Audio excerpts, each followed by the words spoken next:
Hi, I'm Dr. Barbara Byers, and welcome back to my podcast. Today I'm going to be talking about the power of agreement, and this is kind of a companion, a follow-up to last time when I talked about complaining. What is agreement? According to Thesaurus, it's a covenant, promise, contract, a consensus of opinion, understanding, bond, accord, connection, an act of consent. And that's what I really want to underline. Agreement is an act of consent. So we engage our will to say yes or no to something. And it involves at least two people consenting to an idea, a work, a project, a prayer. And there is effect from that consent. There is fruit from that consent. So why is there power in agreement? Well, first, because there's synergy. The sum is greater than its parts. So 1 plus 1 doesn't equal 2. It might equal 10 in synergy. You have more influence, more authority, more capacity, skill, energy, ability, and so on. The second reason is because you have support. When you have agreement, it requires another person. And of course, that can work in both positive and negative ways. But we give support to one another. The third is there's substance to it. And the strength and authority of that substance depends on who you're in agreement with. So it's strengths or limits of power. The authority and the substance is related to who you're consenting with, who you're walking with. And hopefully that's God and wise other godly people. The fourth reason is because there is life in it. Whatever we come into agreement with, we give life to. And once we come into agreement, we've set something in motion, and it's going to have effects. So who or what are you concurring with? What are you agreeing with? What are you giving your consent to, your accord to? Who do you make decisions with? And who do you receive truth from? These things are really important, and it's important for us to realize that and to evaluate it. See what agreements we're really making. And often they don't have to be spoken orally. They can just be, we can give silent consent to things as well. But what we give agreement to will fuel and direct our thoughts and our emotions, our decisions, and eventually our destiny.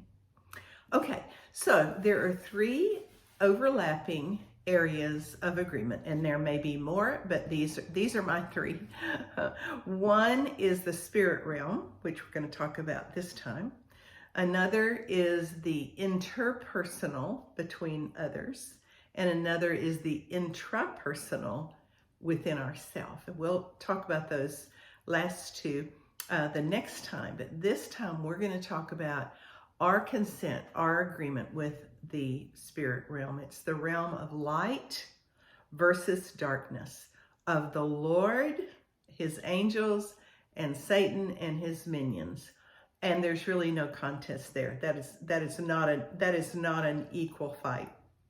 But we can come into agreement with Satan and his realm, and his realm includes this world's systems. All the cultural lies we live under and the atmosphere that we live in. And scripture says that he is the prince of the power of this air, and he prowls this air, looking around, seeking whom he can devour.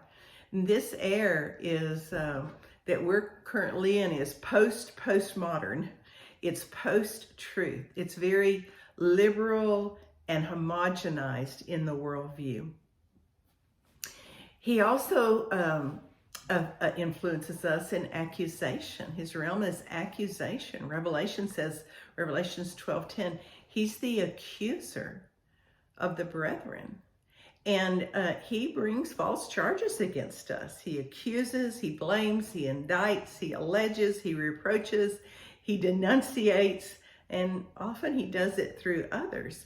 And we can get in agreement with him about ourselves and about others and start reproaching and denouncing and alleging ourselves. Scripture also says that he accuses day and night. This is a continual thing. But it also gives us the key. How do we overcome it? By the blood of the Lamb, by the word of our testimony, and by not loving our life even unto death. So our testimony is based in his truth, what we give consent to, his truth. And that's how we overcome. Because if we don't overcome these accusations, we will be overcome by them. Another realm that he operates in is condemnation. So condemnation is censure, it's criticism, it's attack. It's when he's declaring us guilty, shaming us, disapproving. And it's kind of a global disapproval. It's often not specific. You're just dumb, stupid, unworthy, ugly, inept, a failure, just kind of this global thing. And we hear it about ourselves, and sometimes we get an agreement about others, but he comes to, you see, destroy our identity and thus destroy or at least dilute our identity and our destiny. So our assignment is to refute that in return. And Isaiah 54:17 says, "No weapon formed against you shall prosper, shall prevail. But every tongue which rises against you in judgment, you'll condemn, you'll refute it, you'll nullify it. This is the heritage, this is the benefit of the servants of the Lord, and their vindication is from me." So if we get in agreement with Isaiah 54:17, we can rise up, take hold of this, take hold of every benefit of the cross, which is ours, and refute and nullify any judgment against us. And that includes even our own heart. 1 John 3:20 says, "If our own heart condemns us, God is greater than our heart." So we have to break our agreements with shame and agree to humility and self-acceptance, because it's not enough just not to agree with something. We have to replace it and choose another more powerful agreement. Another realm he operates in is lies. Deception, deceit, exaggerations, half-truths, fabrications, perversions, misrepresentations, and we can all fall prey to this. They can be so subtle at times. The enemy is stealthy, and he works in illusion and confusion and uncertainty, and often we don't recognize what we ought to be recognizing and step forward and destroy that lies. And if we take it in long enough, we kind of become calcified in it. It becomes our hiding place. And when we believe a lie, it disguises truth to us. It deforms truth for us. 2 Thessalonians 2:12 in the Message says, "Since they refuse to trust truth, they're banished to their chosen world of lies and illusions." And we really need to ask the Lord to show us the lies we believe and help us to love the truth and know the truth. 1 John said, "The light came into the world and they loved the darkness instead." And for a lot of us, these lies have just been woven into our storyline, and we need the Lord to show us so we can become obedient to his agreements. Paul tells us in 2 Corinthians 10 to pull down the strongholds, to pull down these lies, these thoughts, these reasonings and imaginations. And our vote, we have the vote as to whether we believe the lie, which gives power to it, or whether we believe the truth. The enemy's out to destroy. He's our sworn enemy. We should not be believing him. Another realm is fear and intimidation. We must not get into agreement with fear. We give it absolutely no place. And fear is about the enemy using our past pain, invoking our imagination with that, and causing our expectations to turn toward the darkness, toward fearful things. And then we start trying to protect ourselves, but that never works. And that fear should just be a signal to us, dive deeper into God's love, because his perfect love casts out fear.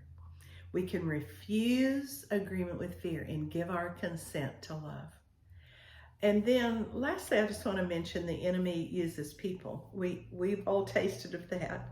And we don't have to agree with anyone where we discern that their intentions aren't pure, aren't right. We have to discern agendas, whether it's flattery or whatever it is, jealousy. Mark 4:24, Jesus said, take care of what you listen to. We don't need to listen to bad reports about ourselves, and who we trust matters greatly. And we don't have to let anyone misname us. You know, when Rachel was dying, she was giving birth to Benjamin. She was so overcome with her pain that she named him Benoni, son of my sorrow. But his dad, Jacob, renamed him immediately Benjamin, which means son of my right hand. So there is so much authority in what we name or misname, and the enemy misnames us. And so we can either agree with his dark realm or we can agree with the Lord. So let's talk about that for a few minutes. Getting into agreement with God, I believe, is a two-part process. First is receptivity. I have to receive the truth. Then I have to hold it fast, taking it in and taking hold of it and not letting go. So we take in his word, we take in his promises. Psalm 119:89 says, forever, O Lord, your word is settled in the heavens. We know his word is alive, it's sharp, it's active, and it profits us if we mix it with faith. Hebrews 4:2. So we need to know the word so we can agree with the word. We need to stay in the word often and recognize that every promise is ours. This is one of the main ways I overcame depression many years ago. I put 3x5 cards up on my mirror. What is the word? Not how do I feel, but what does the word say that's true? What are his promises to me? And we can remind him of his promises. Isaiah 62 talks about the watchman on the wall, and day and night they are reminding the Lord, and they're not taking any rest. And he doesn't need reminding, but our faith needs activating. David would do this. He would remind the Lord, you've promised me this. And that's why I have the courage to pray these great prayers. We can pray great prayers out of the promises. Okay. Second thing we need to remember is his character. We need to get into agreement with God. Is power within himself. He holds the universe together. Colossians 1 says, in him all things hold together. So when we align with that, when we agree, when we collaborate with that, we're empowered with the same power that raised Christ Jesus from the dead. So we don't have to be shaken by circumstances, because he's not shaken by circumstances. He is Lord of all. He is unassailable. He is all powerful. And as we agree with him, he is our shield and he is our protection. So we come into agreement with his character. And as we take that in, then we find that we have the same fruit in our character. And one thing in particular I think we have to settle is our knowledge, our sure knowledge of his goodness. George MacDonald, who's an old Scottish preacher, wrote, yet I know that good is coming to me, that good is always coming, though few have at all times the simplicity and the courage to believe it. Why shouldn't we believe that God's goodness is always coming to us? Then we get into agreement with the cross, the real story of the cross, the redemptive power of the cross, the redemptive power to forgive all our sin, to take up all our shame and pain. And then the last thing I want to mention is we get into agreement with his story over us. What has he spoken over you that you need to get in agreement with? Because if we aren't walking in that, if we aren't walking by the Spirit, we aren't in agreement with what He's saying. So we're not in real fellowship with the Lord. Real fellowship with people, with the Lord, requires conversation, requires agreement. And what has He said? What has He said about pain, about regret, about our freedom, about disappointment and desires and redemption and reward, anxiety, disillusionment? What has He said that we can get an agreement with? Mary's an example of that. The angel came to her and says, "Oh, you've been chosen." And she had a choice. She could shrink back in fear or even unbelief, or she could get an agreement. And she said, "Be it unto me." The power of agreement. So as we live in the reality of agreeing with the word of the Lord and the promises of God and who He says we are agreeing with what He intends. And I want to encourage you to really investigate with the Lord. What has He been saying to you? And what has the enemy been saying that you need to disagree with? What's the Lord saying that you need to take in and take hold of?